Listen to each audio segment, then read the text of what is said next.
This woman says she was 17 years old when she initially met Roy Moore 40 years ago. Joan does not want her last name used because she has some fear about talking to us on camera. Where were you the first time you ever saw Roy Moore? The Ole Hickory House. That's the restaurant. The restaurant. The restaurant is now gone, replaced by an urgent care center. But it's the restaurant that Beverly Young Nelson says she worked at in 1977 when she was 16 years old, where she says she was sexually assaulted by Moore in a car behind the restaurant. At a press briefing last week, one of Judge Moore's spokespeople implied that his candidate did not patronize Ole Hickory. 2 former waitresses and 2 former patrons state that they never saw Judge Moore in that restaurant. Rhonda Ledbetter, who says she was a former waitress there, told CNN affiliate WHNT, "I never once saw Roy Moore come into the restaurant." When you hear that, what do you think? That's false.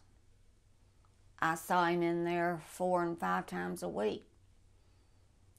So he was a regular? He was a regular. Joan says she doesn't know Rhonda Ledbetter, or the accuser, Beverly Young Nelson for that matter, but used to work across the street from the restaurant.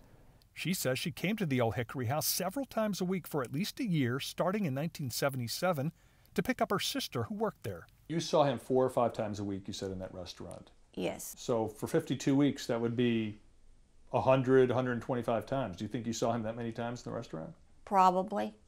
This woman says she worked at the Hickory House too.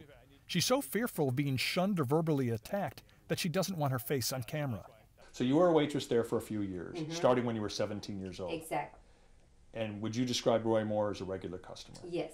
And how many times would you see him in a given week? It was either 3 to 4 or 3. So between 3 and 4 times a week? Roy Moore's team implying he didn't go to the restaurant angered her, and that's why she decided to talk to us. So if someone says he was never there, your response to that is what? Yes, he was. I mean, I had tips from him.